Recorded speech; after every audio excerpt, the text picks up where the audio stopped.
హరే కృష్ణ. ఈరోజు మనము భాగవతంలో చెప్పబడినటువంటి నరక లోకముల వర్ణన గురించి మనకి భాగవతంలో 5వ స్కందంలో 26 అధ్యాయంలో చెప్పబడి ఉందన్నమాట. ఆ వివరణ తెలుసుకుందాము. దానికి ముందు ప్రేయర్స్ చేద్దాము. హరే కృష్ణ. ఓం అజ్ఞానతిమిరాంధస్య జ్ఞానాంజనశలాకయా చక్షురున్మీలితం येन తస్మై శ్రీ గురవే నమః. నారాయణం నమస్కృత్య నరం చైవ నరోత్తమం దేవీం సరస్వతిం వ్యాసం తతో జయం ఉదీరయేత్. శృణ్వతాం స్వకదాః కృష్ణః పుణ్యశ్రవణ కీర్తనః హృది అంతస్తహి అభద్రాని విదునోతి సుహృత్సతాం. నష్టప్రాయేషు అభద్రేషు నిత్యం భాగవత సేవయా భగవతి ఉత్తమ శ్లోకే భక్తిర్భవతి నైష్టికీం.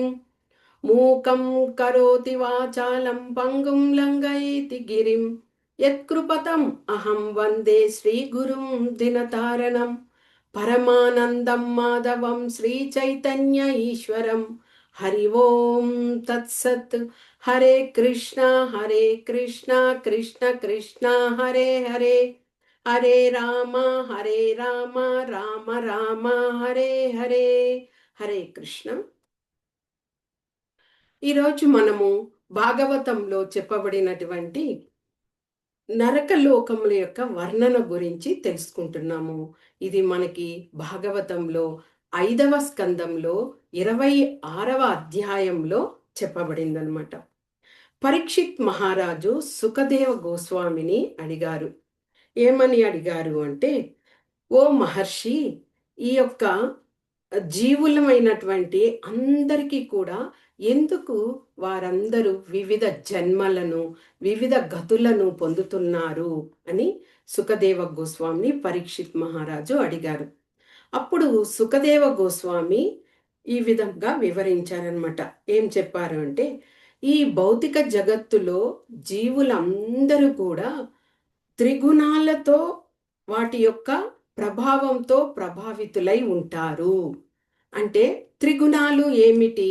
సత్వగుణం, రజోగుణం, తమోగుణం అన్నమాట. ఈ యొక్క 3 గుణాలతో వారందరూ కూడా ప్రభావితులై ఉండడం వలన వారు చేసేటువంటి ఆ కర్మల ఫలితంగా వారు వివిధ గతులను పొందుతూ ఉంటారనమాట. ఏ విధంగా? సత్వగుణ కర్మ, సత్వగుణంలో కర్మలు చేసినప్పుడు వాళ్ళందరూ కూడా ధార్మికమైనటువంటి సుఖ సంతోషాలని పొందుతూ ఉంటారు. అది సత్వగుణ కర్మ. ఇక రజోగుణంలో కర్మలు చేసినటువంటి జీవులు ఎలాగ ఉంటారు అంటే, సంతోషము దుఃఖము సమపాలల్లో ఉంటారు. రెండింటిని వాళ్ళు ఆ యొక్క సుఖాన్ని కానీ సంతోషాన్ని కానీ సగం ఫలితంగా రెండింటిని అలాగ పొందుతూ ఉంటారు. ఇక తమోగుణం, తమోగుణం అన్నదే చాలా భయంకరమైన గుణం నిజంగా. ఎందుకు అంటే, చాలా పాపకర్మలు అందరూ చేసేది ఈ తమోగుణంలోనే ఎక్కువగా. మరి ఈ తమోగుణంలో కర్మలు చేసేవారు ఎలాగ ఉంటారు అంటే, నిత్యము దుఃఖంతో ఉంటారనమాట. ఆ విధంగా దుఃఖంతో ఉంటూ ఎలాంటి జీవితాన్ని గడుపుతారు వాళ్ళు? పూర్తిగా జంతువులు ఎలాగైతే జీవితాన్ని గడుపుతాయో, జంతువులు ఏం చేస్తాయి? అవి తింటాయి, అవి మైథున సుఖంలో ఉంటాయి, అవి పిల్లలను కంటాయి, భయంతో బతుకుతాయి, అలాగ ఉంటాయి కదా. అదేవిధంగా ఈ తమోగుణంలో ఉన్నటువంటి జీవులు కూడా, అంటే వాళ్ళు జ్ఞానాన్ని పెంపొందించుకోకుండా అలాంటి గుణంలో ఉంటూ పాపకర్మలు చేయడానికి వాళ్ళు ఎక్కువగా ఇదిగా ఉంటారనమాట. మనకి భగవద్గీతలో 3.27 శ్లోకాలో భగవంతుడు ఏం చెప్పారు? ప్రకృతే క్రియమానాని గుణై కర్మాని సర్వశః అహంకార విమూఢాత్మా కర్తాహం ఇతి మన్యతే. ఈ యొక్క మిథ్యాహంకారంతో ఎవరైతే ఆ అహంకార విషయంగా ఉండి వాళ్ళందరూ కూడా ఆ యొక్క మోహితులయ్యి పూర్తిగా ఈ యొక్క ప్రకృతి త్రిగుణాలచే నిర్వహించబడే అన్ని కర్మలకు తానే కర్తగా అనుకుంటారనమాట. అంటే ఏమిటి అంటే నేను, నాది, నా అనే ఆ యొక్క మిథ్యాహంకారంతో స్వేచ్ఛాపూరితంగా ఉంటారు. కానీ ఇక్కడ వాళ్ళు ఏ విధంగా వాళ్ళే కర్తలు అనుకుంటారు. మనం ఎక్కడి నుండి వచ్చాము? భగవంతుని యొక్క అంశాలు. అంటే మనకి భగవంతుడు ఉన్నారు, ఆయన ద్వారా మనం అందరం వచ్చిన వాళ్ళము. కానీ వారికి వారే స్వేచ్ఛాపూరితంగా ఏమనుకుంటారు? నేనే యజమానిని. అంటే ఎంతటి మూర్ఖత్వం!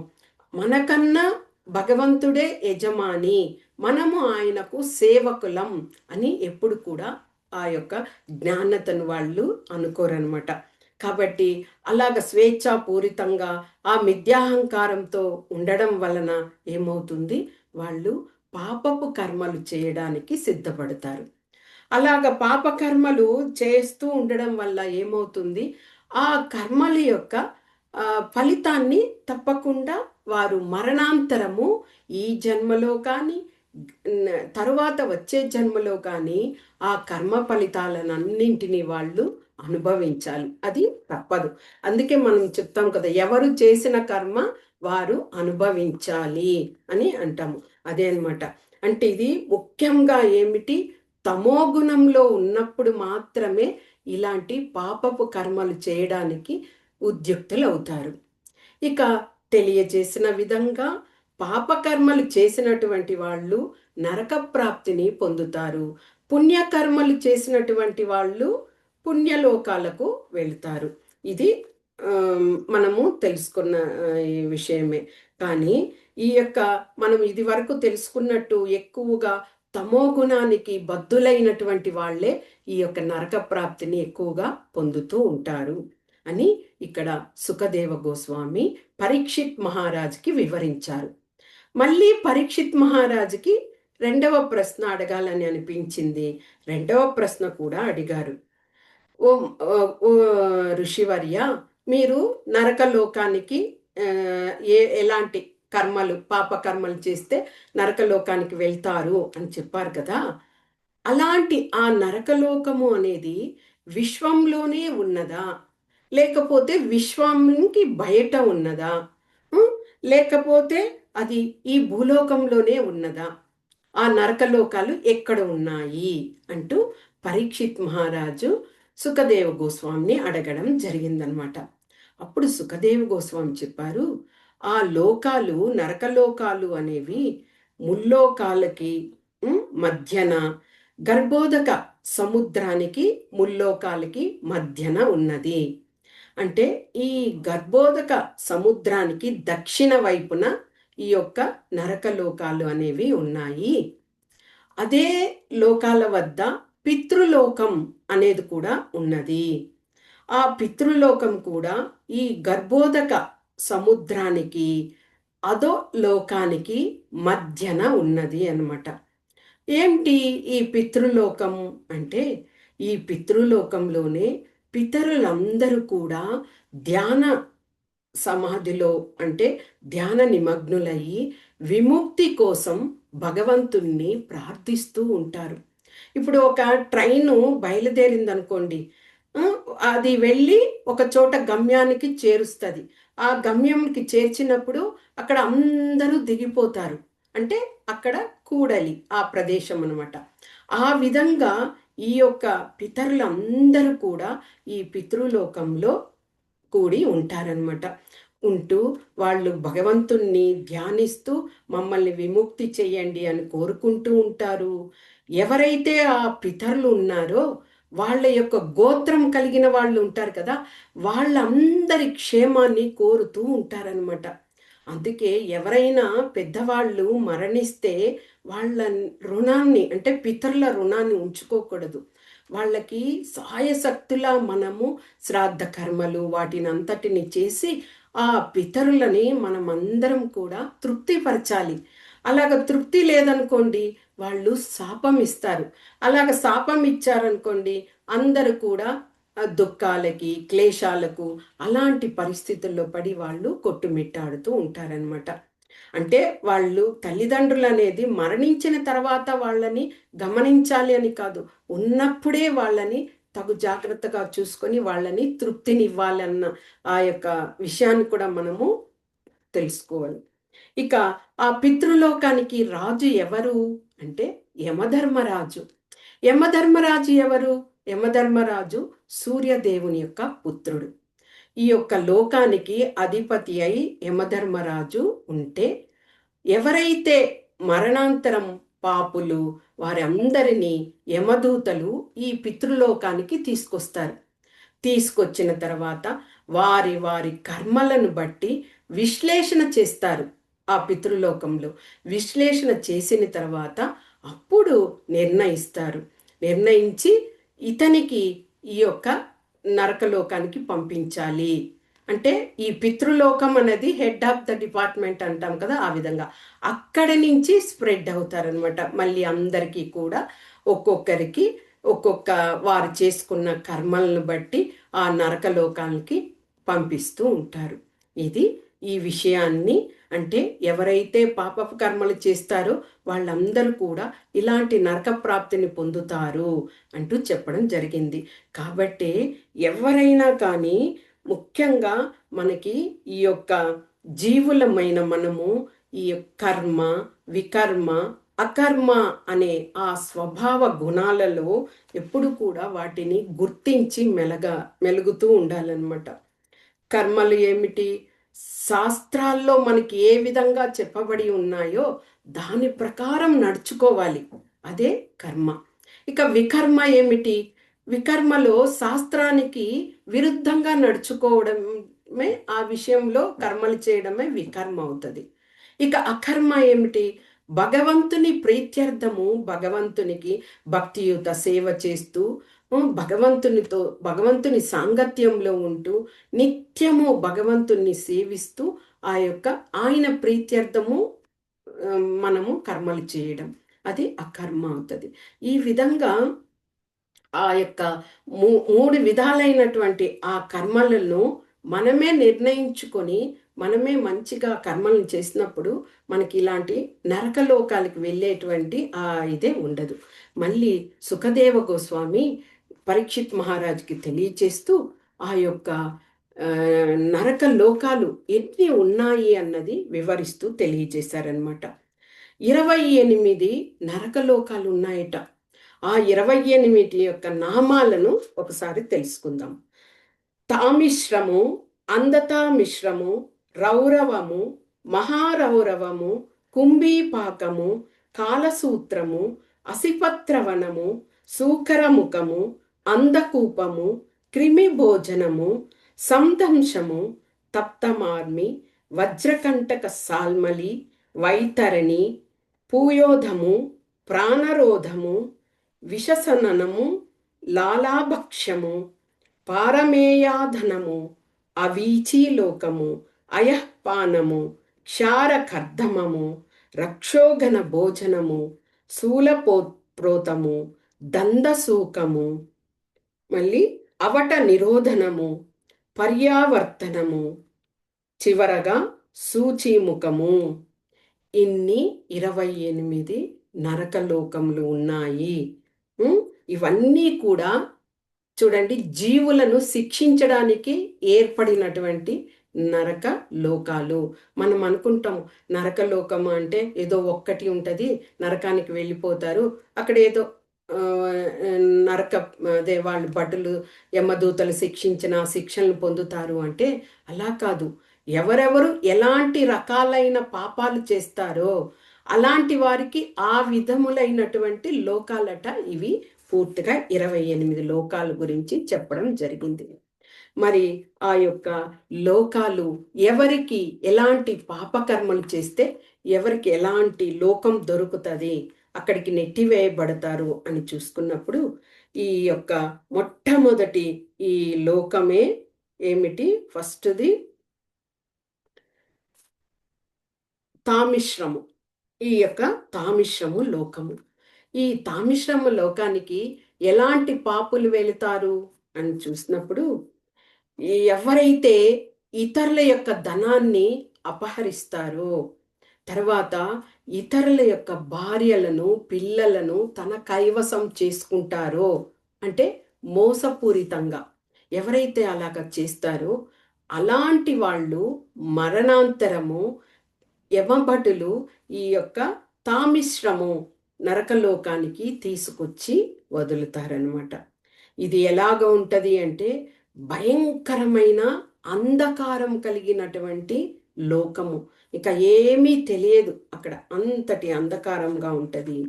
ఆ యొక్క చీకటిలో ఆ పాపులను పడవేసినప్పుడు వాళ్ళు అంధకారంలో ఏమీ తెలియదు.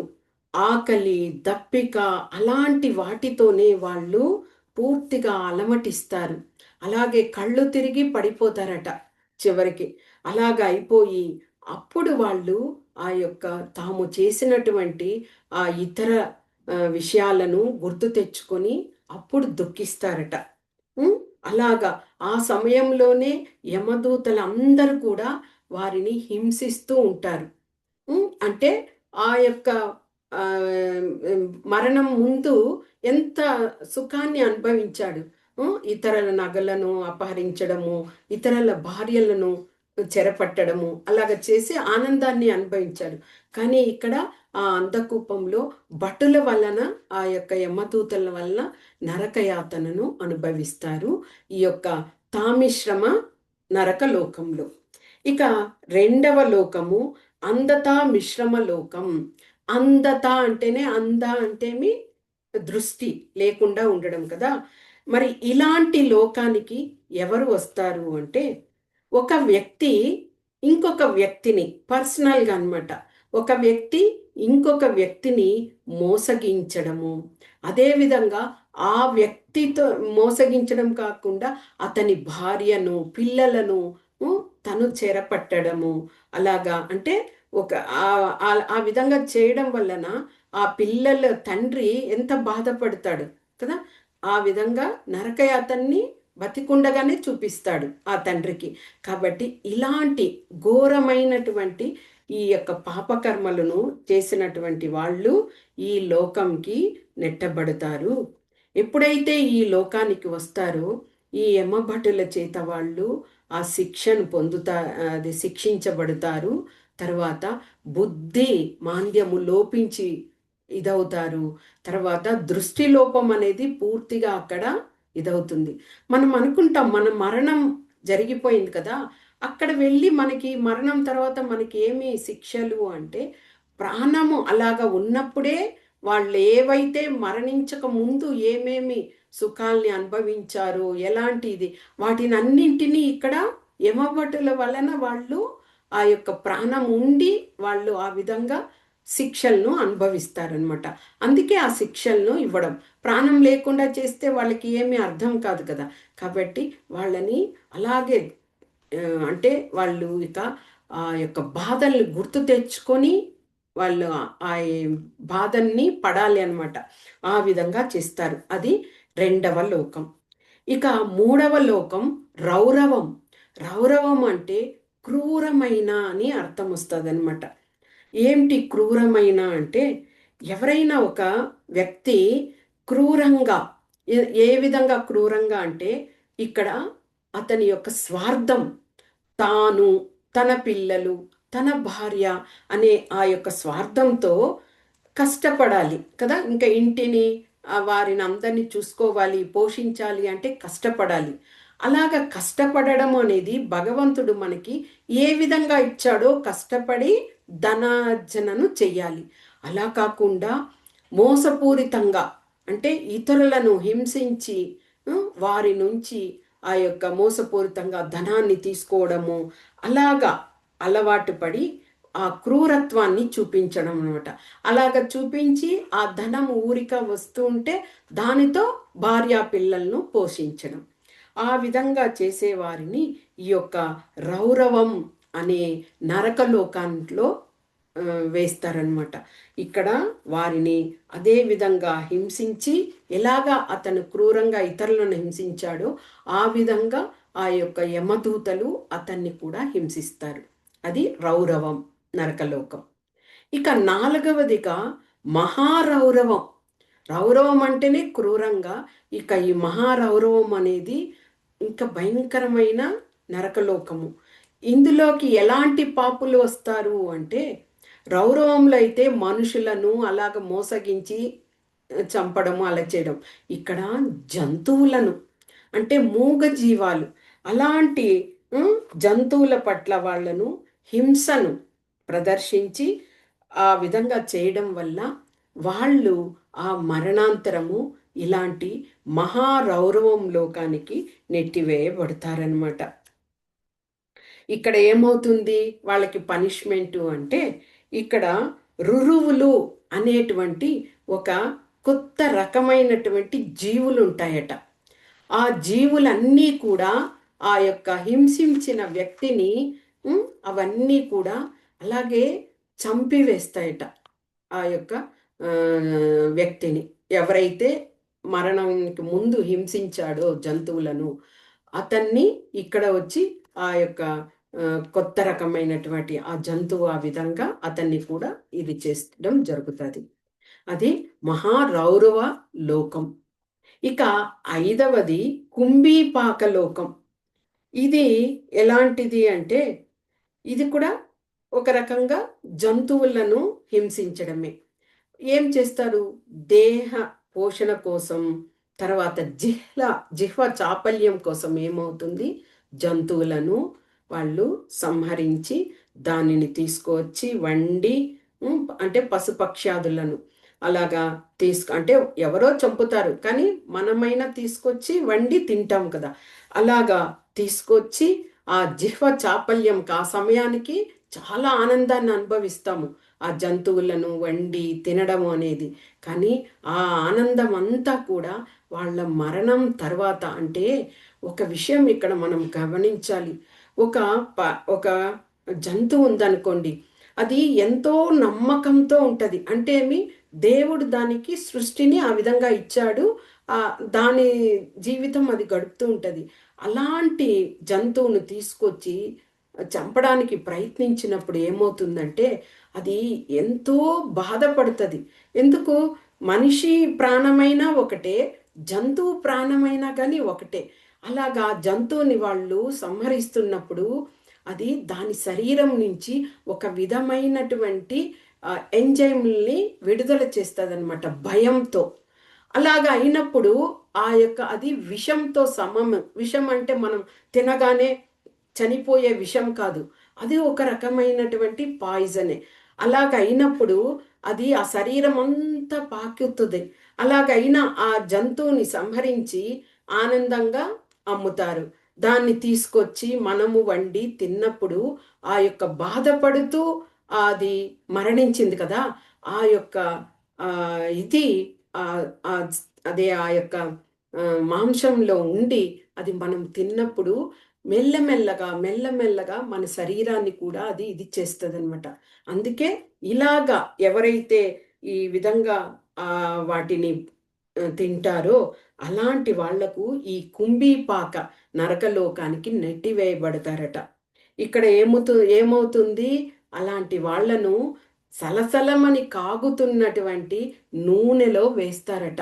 అంటే ఆ యొక్క జీవిని చంపినప్పుడు అది ఎంత బాధపడుతూ ఎలాగా ప్రాణాల్ని విడిచిందో, వీరిని కూడా ఆ విధంగా ఆ నూనెలో వేసి వారిని సంహరించే విధంగా ఆ భటులు చేస్తారట. ఇది మరి భయంకరమైన లోకము. ఇక ఆరవదిగా కాలసూత్ర అనే లోకం అనమాట. ఇది ఏమిటి అంటే, బ్రాహ్మణ హంతకులకు, అంటే చూడండి ప్రత్యేకంగా ఉంచారు ఒక్కొక్క ఇది. బ్రాహ్మణులు ఎవరైనా ఇదే చేస్తారనుకో, వాళ్ళని చంపడం జరిగిందనుకో, అలాంటి వాళ్ళు ఈ యొక్క లోకానికి రాబడతారు. అంటే బ్రాహ్మణ హత్య అనేది ఇక దేనికి కూడా ఇది కాదు. ఎందుకు అంటే, బ్రాహ్మణులు అనేటువంటి వారు భగవంతుని నుంచి, మోము నుంచి వాళ్ళు సృష్టించబడిన వాళ్ళు. వేదాలను వాళ్ళు తెలుసుకున్న వాళ్ళు అలాంటి బ్రాహ్మణ హత్య చేయడము అనేది దానికన్నా పాతకము ఇంకేది కాదు, ఉండదు. కాబట్టి అలాంటి వాళ్ళు ఇక్కడ తీసుకురాబడి ఈ యొక్క కాలసూత్రం అనే లోకంలో పడవేస్తారు. ఇక్కడ వాళ్ళకి పనిష్మెంట్ ఏమిటంటే అగ్నిని కింద రాజింపజేసి వాళ్ళని కూర్చోబెడతారు. పైన సూర్యుని యొక్క కిరణాలు చాలా తేజస్సుతో వాళ్ళ మీద పడుతూ ఉంటది. అప్పుడు వాళ్ళ పరిస్థితి ఎలా ఉంటుందో మనం ఊహించుకోవచ్చు. అంతటి విపరీతమైన వేడిని వాళ్ళు తట్టుకోలేక అటు ఇటు పరిగెడుతూ ఉంటారట. అలాగ పరిగెడుతున్నప్పుడు వాళ్ళని మళ్ళీ బలవంతాన తీసుకొచ్చి ఆ యొక్క శిక్షను అమలు చేస్తారట ఆ యొక్క యమదూతలు. అది. ఇక 7వది అసిపత్ర వనం, నరకలోకం అనమాట. అసిపత్ర వన నరకలోకం. ఇక్కడ ఎలాగా అంటే పూర్తిగా ఎవరైతే ధర్మపదం నుంచి వైదొలుగుతారో, మనకి శాస్త్రాలు గ్రంథాలు అన్నీ కూడా ఏం చెప్తున్నాయి, ధర్మంగా నడుచుకోవాలి అని ఉన్నది. అలాగా ఎవరైతే ఆ ధర్మపదం నుంచి వైదొలుగుతారో అలాంటి వాళ్ళు అంటే నియమాలను శాసనాలను ఏవి కూడా పాటించకుండా అలాగా ఉంటారో అలాంటి వాళ్లను ఈ యొక్క లోకంలో పడవేస్తారట. అలాగా పడవేసినప్పుడు ఆ యొక్క యమదూతలు వీరిని బెత్తములతో కొడుతూ ఉంటారట. దానిని తాళలేకుండా వాళ్ళు అటు ఇటు పరిగెడుతూ ఉంటే వాళ్ళకి పత్రం, ఆ పత్రం యొక్క రూపంగా కలిగినటువంటి ఇనుము యొక్క ఊచలు, వాటిని అంటే అది పత్రం ఆకారంలో ఉంటుంది. ఆ ఇనుము యొక్క కత్తుల్లాంటివి అవి వారి యొక్క పరిగెట్టినప్పుడు వారి యొక్క శరీరాలకి అలాగే ఇదైపోయి చర్మం అంతా రక్తసిక్తమయ్యి అలాగే చీలికలు ఏర్పడిపోయి ఆ బాధను భరించలేకుండా వాళ్ళు చాలా రోధిస్తూ ఉంటారట ఈ యొక్క లోకంలో. ఓకే, అంటే బ్రాహ్మణ హత్య అలాగా చేసినటువంటి వాళ్ళ కోసం. ఇక 8వ లోకము సూకరముఖం. ఈ సూకరముఖం ఏమిటి అంటే ఇది మనము రాజులు, ఆ కాలంలో రాజులంతా కూడా చాలామంది బ్రాహ్మణులను హింసించేవారు. ఎందుకంటే వాళ్ళు ఆ రాజ్యసభలో వాళ్ళు ఉంచినా కానీ ఒక్కొక్కసారి అందరూ రాజులు కాదు, కొంతమంది. కంసుడు చూడండి, కంసుడు కూడా అలాగే బ్రాహ్మణులంటే గిట్టేది కాదు ఆయనకు. బ్రాహ్మణులంటే ఒక చిన్న చూపు చూసేవాడు. ఎందుకంటే బ్రాహ్మణుల కన్నా నేను అధికుడిని అనే మిథ్యాహంకారంతో ఉండేవాడు. ఆ విధంగా ఎవరైతే రాజులు అలాగా బ్రాహ్మణులను ఆ విధంగా చూస్తారో, లేకపోతే అప్పటి కాలం రాజులైతే ఇప్పుడు ప్రభుత్వ అధికారులు, ఈ ప్రభుత్వ అధికారులంతా కూడా చాలా మోసపూరితంగా ఉంటారు కదా. అలాగా అమాయకులను అంతా మోసం చేస్తారు, డబ్బులను అడుగుతారు, అలాగా చేస్తారు. అలాంటి వాళ్ళందరికీ కూడా మరణాంతరము అలాంటి పాపులను యమదూతలు ఈ యొక్క సూకరముఖం నరకలోకానికి తీసుకువస్తారట. ఇక వాళ్ళకి ఇక్కడ ఎలాగ పనిష్మెంట్ అంటే వాళ్ళని ఒక చెరుకుని ఆ యంత్రంలో ఉంచి చెరుకు రసాన్ని తీసివేసి దానిని అలాగే పిప్పి రూపంలో కింద పడవేస్తారు. ఆ విధంగా ఇలాంటి పాపులంతా కూడా ఆ విధమైనటువంటి మోసపూరితంగా వాళ్ళని అలాగా చెరుకు రసం తీసిన విధంగా వాళ్ళని హింసించి ఆ విధంగా చేస్తారట. ఇది కూడా చాలా ఘోరమైనటువంటి నరకలోకమే. మనకి ఆ యొక్క బ్రాహ్మణులను హింసించారనే కదా భగవంతుడు పరశురామ అవతారాన్ని ఎత్తి ఆ యొక్క క్షత్రియులంతా 21 సార్లు దండెత్తి వాళ్ళందరినీ కూడా సంహరించడం జరిగింది. అంటే బ్రాహ్మణులని ఎప్పుడు కూడా వారికి అగౌరవం కానీ అమర్యాదలు చేయడం కానీ అలాగా చేయకూడదు అని మనకి దీని ద్వారానే తెలుస్తున్నది. ఇక నెక్స్ట్ది ఏమిటి అంటే అంధకూపం నరకలోకం. అంధకూపం అంటే ఏమిటి అంటే ఇప్పుడు దోమలు, చీమలు, లేకపోతే నల్లులు ఇలాంటి అల్పజీవులు ఉంటాయి. ఈ అల్పజీవులు ఏం చేస్తాయి, మనల్ని కుడతాయి. కుట్టినప్పుడు మనం ఏం చేస్తాం, వెంటనే వాటిని చంపేస్తాం కదా. అంటే ఆ అల్పజీవులకి ఇలాంటి మనిషిని కుడితే ఆ మనిషి వచ్చి బాధపడతాడు అనే జ్ఞానం అనేది ఆ అల్పజీవులకు ఉండవు కదా. కానీ మనకి భగవంతుడు ఒక సెన్స్ ఇచ్చాడు కదా, ఎక్స్ట్రాగా తెలుసుకునే, ఇది కరెక్టు, ఇది కాదు, ఇది సత్యము, ఇది అసత్యము, ఇలా చేస్తే నొప్పి వస్తుంది అనేది తెలుసుకునే జ్ఞానాన్ని ఇచ్చాడు. మరి అలాగ ఉండి కూడా మనము ఈ విధంగా జంతువుల్ని హింసించడము, అలాగ చేయడము చేస్తూ ఉంటాము. అంటే విధి నియమాలను మనము వక్రీకరిస్తాము కదా. ఇప్పుడు అడవిలో ఒక పులి ఉందనుకోండి, దాని ధర్మం ఏమి? భగవంతుడు దానికి ఎలాగా అమరిక ఇచ్చాడు? అది ఇంకొక జంతువుని చంపి అది తాను అదే తింటది. తన ఉదరానికి పోషణ చేసుకుంటది. అది దాని యొక్క ధర్మము. అది పాపం కాదు. ఎందుకు అంటే దానికి ఆ విధంగా భగవంతుడు ఇచ్చాడు సృష్టి కార్యంలో. అది. అదే మనము మనుషులము, మనకని ఎన్నో ఆహారాలు ఉన్నప్పుడు మనం అలాగ జంతువులను చంపడము, వాటిని తినాలని ఇష్టపడము కదా, అలాగ చేస్తున్నాం. అంటే మనం జ్ఞానంతో ఉంటే కూడా జంతువుల్లాగా ప్రవర్తిస్తున్నాం కదా.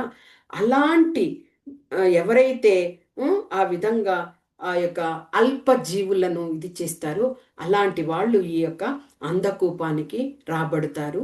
అక్కడ కూడా ఆ జంతువుల్ని ఎలాగా హింసించి చంపడం జరుగుతుందో ఈ నరకలోకంలో కూడా వారిని ఆ యొక్క యమదూతలు ఆ విధంగా ఇది చేయడం జరుగుతుంది. అది. ఇక 10వ యొక్క లోకము ఏమిటి అంటే క్రిమి భోజనం.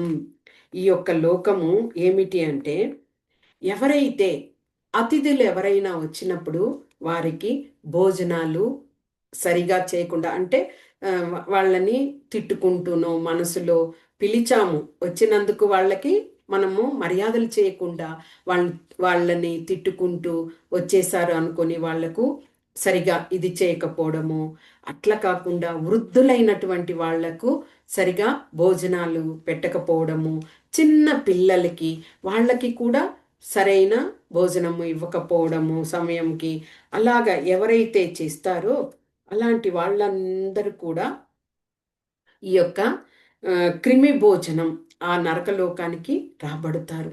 అసలు యజ్ఞానికి భోక్త ఎవరు? భగవంతుడు. అలాంటి భగవంతుడికి మనము భోగాన్ని అర్పించి ఆ ప్రసాదాన్ని మనము తీసుకోవాలి.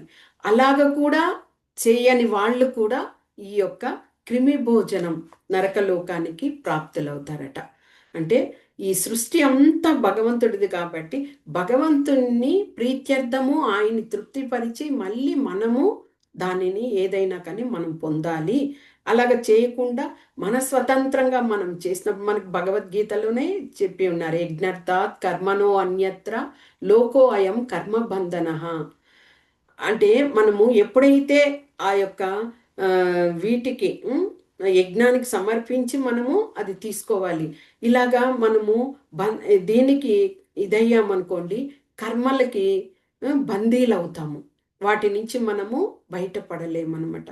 కాబట్టి ఇలాగ భగవంతుని కూడా ఆయనకు కూడా భోగాన్ని అర్పించకుండా అలాగా చేస్తే కూడా అది కూడా పాపాన్ని భుజించినట్లే. వాళ్ళంతా కూడా ఇదే ఈ క్రిమి భోజనం అనే ఆ యొక్క నరకలోక ప్రాప్తులు అవుతారు. ఇక పూర్తిగా ఏమి అవుతుంది, అక్కడ ఒక కుండం ఉంటదట. ఆ కుండంలో 8 లక్షల మైళ్ళ వైశాల్యం కలిగిన క్రిమి కుండలము అనేది ఉంటది. ఆ కుండలంలో అలాగే ఉండబడి ఆ క్రిమి చేత వీళ్ళంతా కూడా అవి భుజించే విధంగా ఇదవుతూ నరక ప్రాయాన్ని పొందుతారట. అది. ఓకే. ఇక 11వ లోకం సందసమం లోకం. ఈ యొక్క లోకం ఏమిటి అంటే, ఎవరైతే బ్రాహ్మణులకి ముఖ్యత్వం. ఎందుకు అంటే బ్రాహ్మణుల యొక్క ఇది చాలా మనకి కృష్ణ భగవానుడే చెప్పారు, బ్రాహ్మణులను గోవులను ఎవరైతే రక్షిస్తారో, ఎవరైతే వారికి మర్యాద గౌరవాలు ఇస్తారో అలాంటి వారంటే నాకు చాలా ప్రేమని భగవంతుడు చెప్పారు. కాబట్టి ఎక్కువగా బ్రాహ్మణ విషయంగా ఇక్కడ ఇదవుతుంది. ఎవరైతే అలాగ బ్రాహ్మణులను దోచుకుంటారు, వారి వద్ద ఉన్నటువంటి ధనాన్ని దోచుకుంటారు, ఇతరుల బంగారంని, అంటే ఇతరులు ఎంతో కష్టపడి ఆ బంగారాన్ని వాళ్ళు ఉంచుకొని ఉంటారు, అలాంటి వాటిని వెళ్ళి సునాయాసంగా కొంతమంది దోచేస్తారు కదా. అలాగా చేసినప్పుడు ఈ సందసం అనేటువంటి ఈ యొక్క నరకలోకానికి అలాంటి వాళ్ళు తోయవేయబడతారట. ఇక్కడ ఎలాగ వాళ్లకు అగ్ని చేత వాళ్ళని కాల్చడం జరుగుతుందట. అంతేకాకుండా పట్టకారు, ఆ పట్టకారుతో కాలిన తర్వాత ఏమవుతుంది, చర్మం అంతా కూడా అలాగే పొరలు పొరలుగా వచ్చేస్తాయి కదా. ఆ పట్టకారుతో ఆ యొక్క స్కిన్ని, చర్మాన్ని అలాగే ఒలిచేస్తారట. ఎంత ఘోరమైన విషయము అంటే, ఇలాంటి కర్మలు చేసేటప్పుడు భగవంతుడు మనకి ఈ యొక్క సార్థకమైన జన్మనిచ్చారు. ఈ జన్మని మనము భగవంతుని కోసం వెచ్చించినప్పుడు ఇలాంటి ప్రాప్తానికి మనము లోను కాము కదా. అది గుర్తించుకోవాల్సిన విషయం ఇది. ఆ విధంగా చర్మాన్ని అలాగే ఇది చేస్తారట. అది ఆ యొక్క లోకము. తర్వాత తర్వాత 12వ లోకం. 12వ లోకం ఏమిటి అంటే తప్తసూర్మి లోకం. ఈ తప్తసూర్మి లోకం ఏమిటి అంటే ఇది చాలా భయంకరమైన విషయమే. ఏమిటి అంటే ఎవరైతే ఒక వ్యక్తి ఇతర స్త్రీలతో సంబంధ బాంధవ్యాలను ఏర్పరచుకుంటాడో, అదేవిధంగా ఒక స్త్రీ ఇంకొక వ్యక్తితో ఆ సంబంధాలను ఏర్పరచుకుంటారో, అలాంటి వాళ్ళందరినీ కూడా ఈ యొక్క తప్తసూర్మి లోకంలో తీసుకురావడం జరుగుతుంది. ఇక్కడ ఏం చేస్తారు, వాళ్ళని ఎర్రటి ఇనుముతో కాల్చినటువంటి ప్రతిమలను చేస్తారు. ప్రతిమలను చేసి స్త్రీనైతే మగ ప్రతిమ అంటే కమ్మీలతో చేసినటువంటి మగ ప్రతిమ ఉంటుంది కదా, ఆ దానిని ఆలింగనం చేసే విధంగా చేస్తారట. అదేవిధంగా మగ వ్యక్తి తప్పు చేసినప్పుడు, ఆ అపరాధం చేసినప్పుడు స్త్రీ యొక్క ప్రతిమతో ఆ ఎర్రగా కాల్చినటువంటి ఆ కమ్మీని వాళ్ళు ఆలింగనం చేసుకోవాలట. అలాగ చేసుకున్నప్పుడు వారు అప్పుడు ఆలోచిస్తారు. అంటే మనకి ఇచ్చిన ఈ జన్మని మనము ఎంత అపరాధ దృష్టితో మనము వ్యర్థం చేసుకొని సుఖభోగాలని అనుభవించడానికి మన జన్మనంతా ఇలాగ చేశాము అని ఆ సమయంలో వాళ్ళు అలాగా గుర్తు తెచ్చుకుంటారట. అది ఇదే తప్తసూర్మి లోకం. ఇక 13వ లోకం వజ్రకంటక సాల్మి లోకం. ఈ వజ్రకంటక అంటే ఇది కూడా చాలా మోసపూరితమైన విషయమే. చెప్పడానికి కూడా చాలా కష్టమే అనిపిస్తుంది. ఎందుకంటే కొంతమంది కామమోహితులై విచక్షణ రహితులై ఉంటారు. అలాంటి వారు మద్యం సేవించి ఉంటారు. అలాంటి వాళ్ళు వాళ్ళు ఎలాంటి స్థితిగతుల్లో ఉన్నారో కూడా తెలియదు. అలాంటి వాళ్ళు ఏం చేస్తారు, ఇలాగ జంతువులు ఇలాంటి వాటిని హింసించి వాటిని రమించడానికి ప్రయత్నం చేస్తారనమాట. అలాంటి వ్యక్తులు ఈ యొక్క నరకలోకానికి రాబడతారు. ఇలాగ వచ్చిన వారికి కూడా ఆ యొక్క అక్కడ ఒక వృక్షము, ఆ వృక్షం పేరు సాల్మి వృక్షం అట. అది అలాగే అలాగే ముల్లులతో ఇదిలాగా ఉంటది.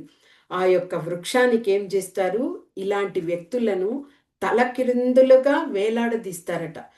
వేలాడదీసి వాళ్ళని అలాగే పైనుంచి క్రిందకు దారంతో లాగడం వలన ఆ తల కదా క్రింద భాగానికి వచ్చి కొట్టుకుంటుంది. ఆ విధంగా వాళ్ళు క్రింద పడి మరణించే విధంగా వాళ్లకు అలాంటి భయంకరమైనటువంటి ఆ శిక్షను అమలు చేస్తారట. అది 14వ లోకము ఏమిటి, వైతరిణి నది. ఈ వైతరిణి నది కూడా పేరు మాత్రము చక్కగా ఉంది, వైతరణి అని. కానీ ఆ నది అంత భయంకరమైనటువంటి నది అన్నమాట. ఇందులో చాలా మందికి అవకాశం ఉంటుంది. అంటే ఎందుకంటే కలియుగంలో జనులు అందరూ కూడా ఏదో ఒక రూపాన పాపకర్మలు చేసే వాళ్ళే ఉంటారు. కాబట్టి ఈ నదిని దాటుకొనే వెళ్ళాలి. ఈ నది ఎలాగా ఉంటుంది అంటే పూర్తిగా క్రూరమైన జలచరాలతో నిండి ఉంటుందట. అందులో నడుస్తూ ఉన్నప్పుడు అవన్నీ సిద్ధంగా ఉంటాయి ఆ వ్యక్తిని కబలించడానికి. ఇంకా ఇదేదో నది, వైతరిణి నది అంటే గొప్పగా నీటిలో మనం ఈదుకుంటూ వెళ్ళిపోవచ్చు అంటే చాలా రాంగ్. అలాగ ఉండదు ఈ నది. ఎలాగుంటుందంటే రక్తం ప్రవహిస్తూ ఉంటుందట. కేశములన్నీ అందులో కొట్టుకొని పోతూ ఉంటాయి. తర్వాత నఖములతో, ఎముకలతో, మాంసములతో, ఆ విధంగా కొవ్వు పదార్థాలతో ఆ యొక్క వైతరణి నది ప్రవహిస్తూ ఉంటుంది. దుర్గంధభరితంగా ఉంటుందట ఆ నదిలో. అలాగే ఆ యొక్క ఎవరైతే ఆ పాపులు అంటే ఈ యొక్క ప్రభుత్వ అధికారంలో దర్పంతో ఉంటూ ఇతర మిడిల్ ఫ్యామిలీస్ని అంతా కూడా మోసపూరితంగా చేస్తూ ఉంటారు. అదేవిధంగా రాజులు ఒక్కొక్కసారి సుంకం అధికంగా ఇది చెయ్యాలని కష్టపెడుతుంటారు. వారందరికీ కూడా ఇదే అనమాట మార్గము ఈ నది. ఇంకా 15వదిగా పూయోధమ నరకము. ఇందులో ముఖ్యంగా ఏం చెప్పబడ్డారు? శూద్రులు వర్ణాశ్రమ విధానాలను బట్టి బ్రాహ్మణులు, వైశ్యులు, క్షత్రియులు, శూద్రులు అని ఇదైంది. వారి వారి గుణాలను బట్టి ఆ యొక్క పనులను చేసుకోవడానికి భగవంతుడు నిర్ణయించిన విషయము. కానీ కొంతమంది శూద్రులు ఏం చేస్తారంటే పశువుల్లాగా జీవితాన్ని గడుపుతూ ఉంటారు. వాళ్ళు తక్కువ ఇదైనప్పుడు ఇంకా కూడా వాళ్ళు ఇంకా అధమ దీనికి తోసివేయబడే విధంగా ఆ యొక్క తమో గుణంలో ఉంటూ శుచిత్వం లేకుండా, తర్వాత వచ్చి ఆ యొక్క సత్ప్రవర్తన లేకుండా, ఆ విధంగా నియమ విధానాలను పట్టించుకోకుండా ఆ విధంగా జీవితాన్ని గడుపుతూ ఉంటారు. అలాంటి వారి కోసము ఈ యొక్క పూయోధమ నరకము అనేది ఇదయింది. వాళ్ళని ఈ నరకంలో వేసి శిక్షలను ఇస్తారట. ఇది ఆ యొక్క నరకం. తర్వాత 16వ నరకంగా ప్రాణరోధం నరకము. ఈ ప్రాణరోధం నరకము ఏమిటంటే ఒకప్పుడు రాజులు లేకపోతే కొద్దిగా ధనవంతులు వీళ్ళందరూ కూడా మృగయ వినోద కోసం అంటే వేటాడడం అనేది జరిగేది. కానీ క్షత్రియుల ధర్మము వేటాడడము అనేది ఉన్నది. కానీ వీరు మిథ్యాహంకారంతో ఏం చేసేవారు? తమ వద్ద ఉన్నటువంటి కుక్కలు, కంచెర గాడిదలు ఇలాంటి వాటిని తీసుకొని వెళ్ళి అడవుల్లో వాటిని ఉసిగొల్పి ఆ యొక్క జంతువుల్ని హింసించి చంపేవారనమాట. బాణాలతో వేసి చంపేవారు. అలాగా చంపిన తర్వాత వాళ్ళు మరణాంతరము ఈ యొక్క ప్రాణరోధము అనే నరకానికి నెట్టివేయబడతారట. ఇక్కడ కూడా ఆ యొక్క యమభటులు వీళ్ళని అందరినీ కూడా బాణాలతో గుచ్చి వాళ్ళని ఇది చేయడము జరుగుతుంది. హరే కృష్ణ. తర్వాత 17వదిగా విససననం లోకం. విససనం లోకము. ఈ యొక్క లోకం ఏమిటి అంటే బలులను ఇస్తూ ఉంటారు. కొంతమంది ఉన్నత పదవుల్లో ఉంటారు కదా, వాళ్ళు ఏం చేస్తారంటే ఆడంబరాల కోసమో లేకపోతే ప్రతిష్టల కోసమో పశువులను బలి ఇస్తూ ఉంటారు.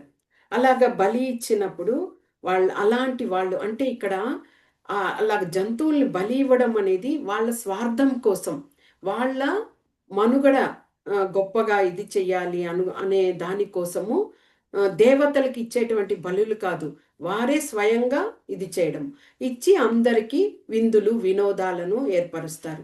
అలాంటి వాళ్ళు ఈ యొక్క విససననం అనే ఈ యొక్క నరకలోకానికి నెట్టివేయబడి అక్కడ యమభటుల చేత వాళ్ళు కూడా శిక్షల్ని పొందుతారనమాట.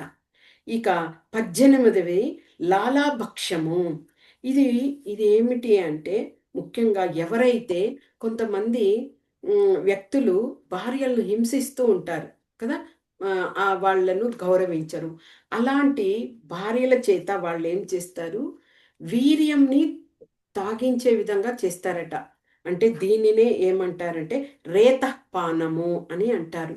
అసలు భగవంతుడు సృష్టి ఒక స్త్రీ పురుషుని కలయికతో స్త్రీ గర్భం దాల్చి ఒక శిశువుని ప్రసవించే విధంగా భగవంతుడు సృష్టి కార్యం కోసము ఆ విధంగా చేయించారు. కానీ ఇక్కడ ఈ యొక్క అహంకారమైనటువంటి ఈ యొక్క వ్యక్తులు ఆ విధంగా రేతపానం అంటే వీర్యంని ఆ విధంగా చేయిస్తారు. అలాగా చేయడం అంటే ఒక వ్యక్తికి ఆ వీర్యం స్పెర్మ్ అనే ఆ వీర్యము అనేది ఏ విధంగా ఆయనకు అది శక్తి, ఆ యొక్క మంచి ఆహార పదార్థాలను పొందినప్పుడు ఆహారం ఎలాగా వస్తుంది? వ్యవసాయం చేసి కష్టపడితే వస్తుంది. ఆ వ్యవసాయానికి ఆధారం ఏమిటి? వర్షము.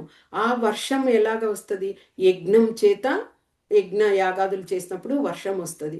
ఆ యజ్ఞముకి భోక్త అయినటువంటి భగవంతుడు వీటినంతా కూడా కల్పిస్తున్నాడు.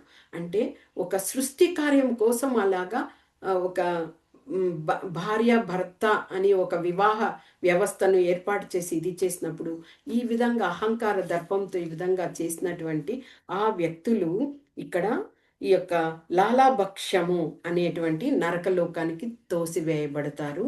ఇక్కడ వాళ్ళు శుక్ర నది అనే ఆ నదిలో ఆ శుక్రపానాన్ని పొందే విధంగా హింసించి ఆ భటులు వారిని ఇది చేస్తారట. ఓకే.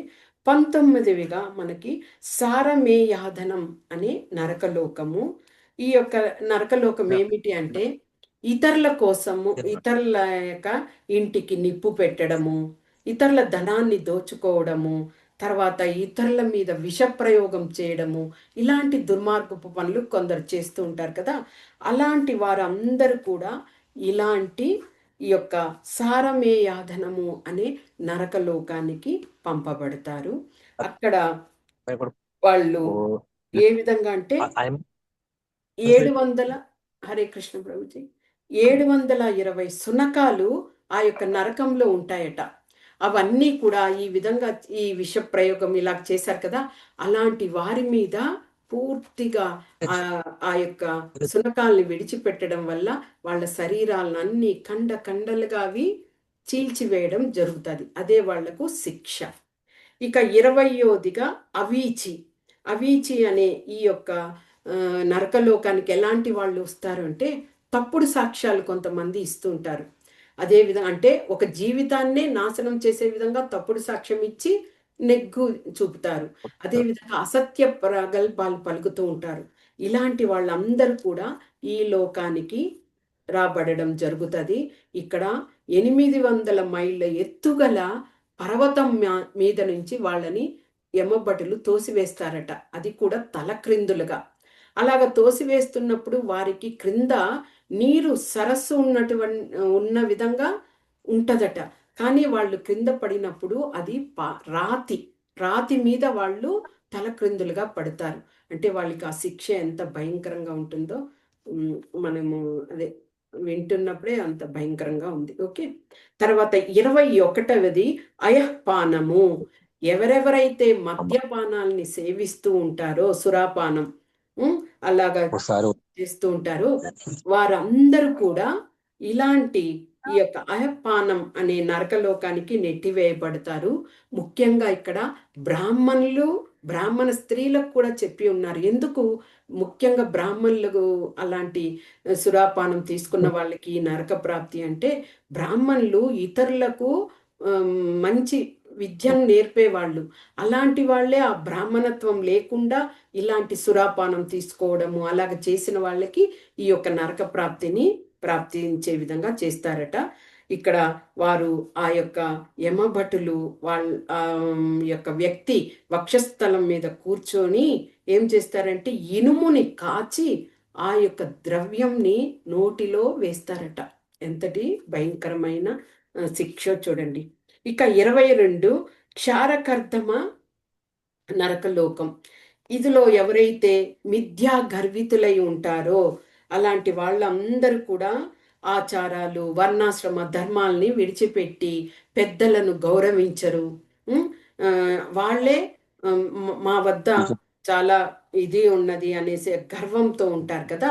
అలాంటి వాళ్ళందరూ కూడా పెద్దలకి గౌరవం ఇయ్యని వాళ్ళు ముఖ్యంగా అలాంటి వాళ్ళు ఈ యొక్క క్షారకర్ధమ నరకలోకానికి నెట్టివేయబడి అక్కడ యమభటుల చేత వాళ్ళు శిక్షను పొందుతారు. ఇక 23వది రక్షోఘన భోజనం. అంటే ఇక్కడ ముఖ్యంగా ఏమిటి అంటే దేవతలకు వివిధ దేవతలను పూజిస్తూ వివిధ దేవతలకు బలులిస్తూ ఉంటారు. కానీ ఏ దేవత కూడా నాకు బలిని ఇవ్వండి అని కోరుకోదు. మనం భాగవతంలోనే చూసాము. ఏమిటి యొక్క రహుగణ మహారాజు ఆయన ఉన్నప్పుడు ఆ, భరత మహారాజు ఉమ్, ఆయన ఆయన్ను సంహరించడానికి అదే భటులంతా ఇద్దరు వస్తారు ఆయన్ని. జడభరత మహారాజుని బలి ఇవ్వడానికి ఇద్దరు భటులు వచ్చి కాళికాదేవి ముందు చంపడానికి ప్రయత్నించినప్పుడు కాళికామాత స్వీకరించలేదు. వెంటనే ఆయన్ని విడిపించి ఆ యొక్క చోరులని సంహరించింది. అంటే అక్కడ దేవత నాకు నరబలినివ్వండి, జంతు బలినివ్వండి అని ఏ దేవత కోరుకోదు. ఇదంతా ఏమిటి అంటే మన స్వార్థం కోసం, మన జిహ్వ చాపల్యం కోసం, ఇతరులకు అందరికీ కూడా పేరు మనం చేస్తున్నాము, మన వద్ద ధనం ఉంది కాబట్టి ఇలా చేస్తున్నాము అని అలాగ తెలుసుకోవడం కోసం మనము కల్పించుకున్నవే ఇవన్నీ. కాబట్టి అలాంటి ఎవరైతే ఆ జంతు బలుల్ని ఇస్తారో వాళ్ళందరూ కూడా ఈ రక్షోగణ భోజనం అనే దానికి వెళ్ళిపోతారనమాట. ఇక శూలప్రోతము. ఈ ఇంకా శూలప్రోతము అనే నరకలోకానికి ఎవరు వెళ్తారు అంటే కొంతమంది వ్యక్తులు పోషణ కోసం, తమ స్వార్థం కోసం ఏం చేస్తారు, వారి దగ్గర ఉన్నటువంటి దరిదాపుల్లో ఉన్నటువంటి జంతువులను బంధించేసి వాటిని ఒక అదే ఆట బొమ్మల్లాగా ఆడిపిస్తూ ఉంటారు. అంటే ఆ జంతువు నమ్మకంతో, విశ్వాసంతో ఆ వ్యక్తి వద్దకు వచ్చింది, కానీ అతడు ఏం ఇక్కడ చేస్తాడు, కాదు బంధించి కదా. ఈ విధంగా ఆటలాడించి పోషణార్థమై డబ్బులను పోగు చేసుకుంటాడు.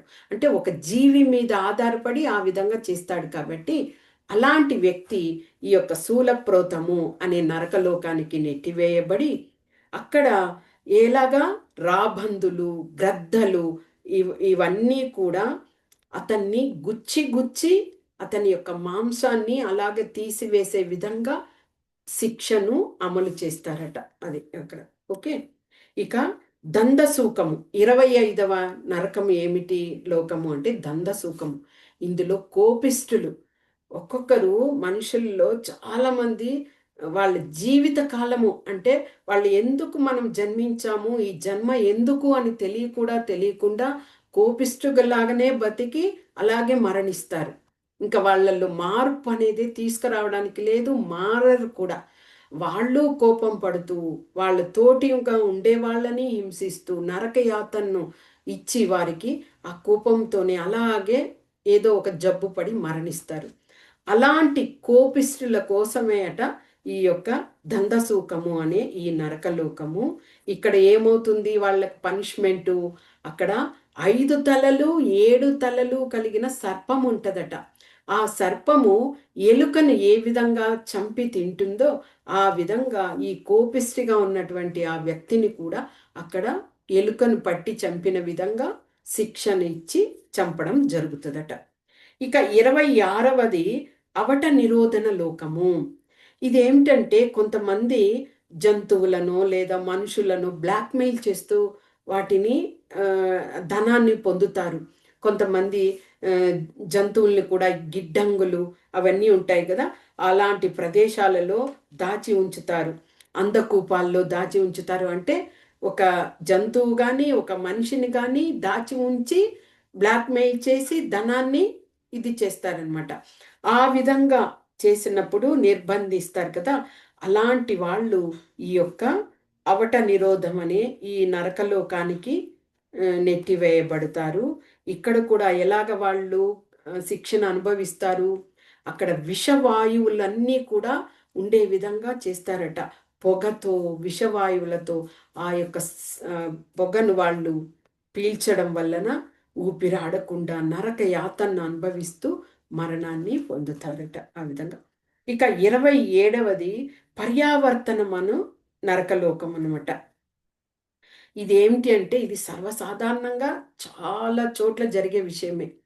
ఇప్పుడు మనకి మన శాస్త్రంలో కానీ మన హైందవ ధర్మంలో కూడా ఏం చెప్పారు, శత్రువులు ఎవరైనా కానీ మన ఇంటికి వస్తే కూడా చిరునవ్వుతో వాళ్ళని ఆహ్వానించి వాళ్లకు మర్యాదలు చేసి పంపించి వేయాలి అని చెప్తారు.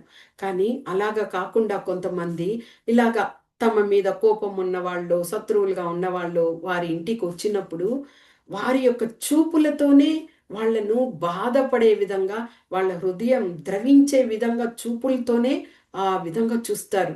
అలాగ చూసినప్పుడు ఎదుటి వాళ్ళు ఎందుకు ఈ ఇంటికి వచ్చాము అనే విధంగా వాళ్ళు బాధపడిపోయి తిరిగి వెళ్ళిపోతారనమాట.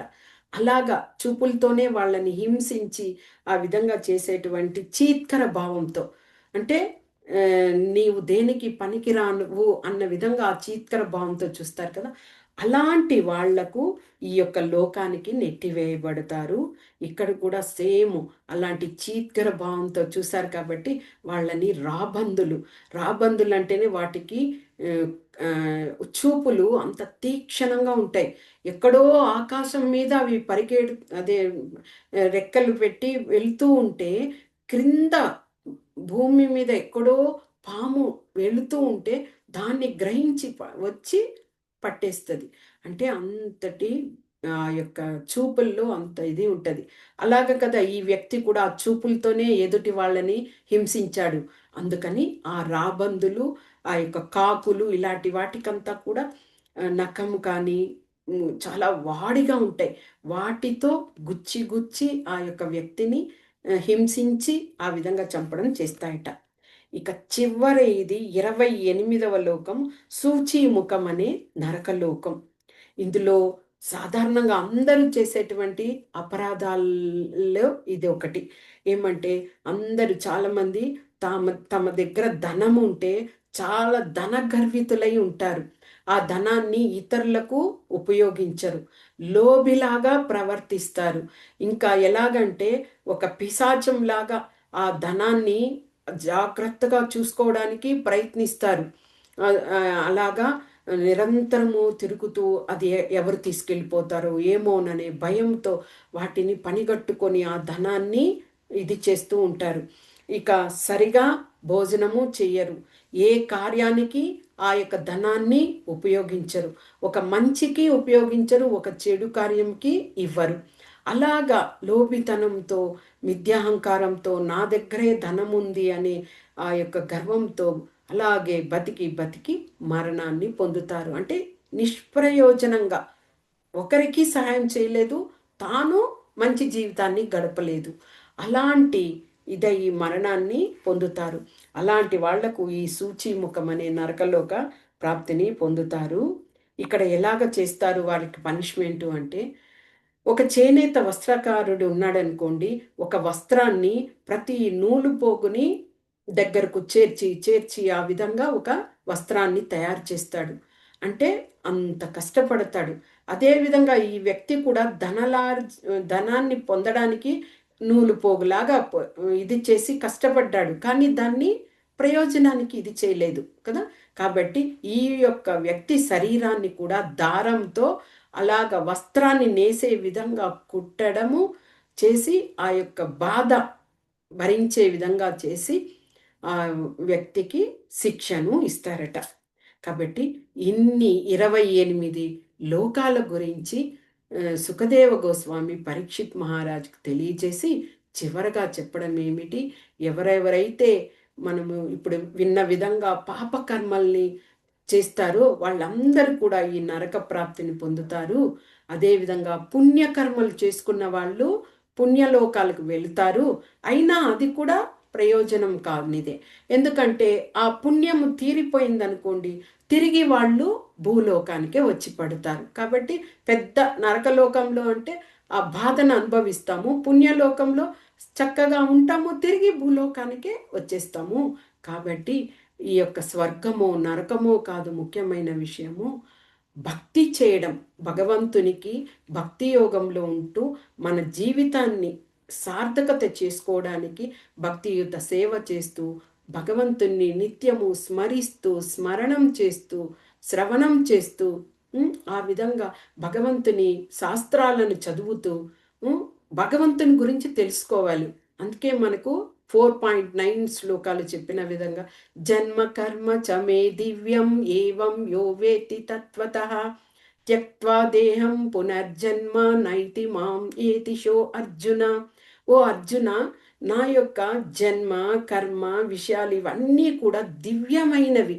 ఎవరైతే నా గురించి, నా యొక్క గుణగణాల గురించి, లీలలు గురించి తెలుసుకుంటారో వారందరూ ఎలాంటి సందేహం లేదు, నేరుగా నా దివ్యధామానికి చేరుకుంటారు అర్జున అని భగవంతుడు చెప్పి ఉన్నారు. కాబట్టి మనకి స్వర్గము, నరకము ఇది కాదు ముఖ్యము.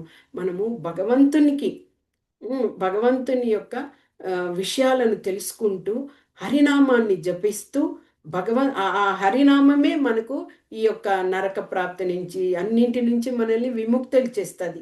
ఎప్పుడైతే మన హృదయము శుచిత్వంతో ఉంటుందో ఆ, అప్పుడు ఏమవుతుంది, మనకు ఎలాంటి పాపపు కర్మలు చెయ్యాలి అనే ఆలోచన రాదు, చేయము కూడా. అలాగా చేయము అన్నప్పుడు మనము భగవంతుని ఆ యొక్క భక్తిలో ఉన్నప్పుడు మనము శుద్ధంగా ఇదవుతాము కదా. అలాగున్నప్పుడు భగవంతునితో కనెక్ట్ అయి ఉండడం వల్ల, భక్తి యోగంలో ఉండడం వల్ల, నిత్యము భగవంతుని స్మరిస్తూ ఉండడం వల్ల మనము తెలిసో తెలియకో చేసిన పాప కర్మలు ఉంటే కూడా కొద్ది కొద్దిగా విముక్తి అవుతూ వెళ్ళిపోతాయి. అప్పుడు మనము శుద్ధాత్మలం అవుతాము, భగవంతుని చేరుకోవడానికి ఒక గమ్యాన్ని తెలుసుకుంటాము. ఇదే ఈ యొక్క సుఖదేవ గోస్వామి పరీక్షిత్ మహారాజుకి ఈ 28 నరకలోక వర్ణనల గురించి తెలియజేశాడు. హరే కృష్ణ. వాంఛా కల్పతరుభ్యశ్చ కృపా సింధుభ్య ఏవ చ పతితానాం పావనేభ్యో వైష్ణవేభ్యో నమో నమః. హరే కృష్ణ.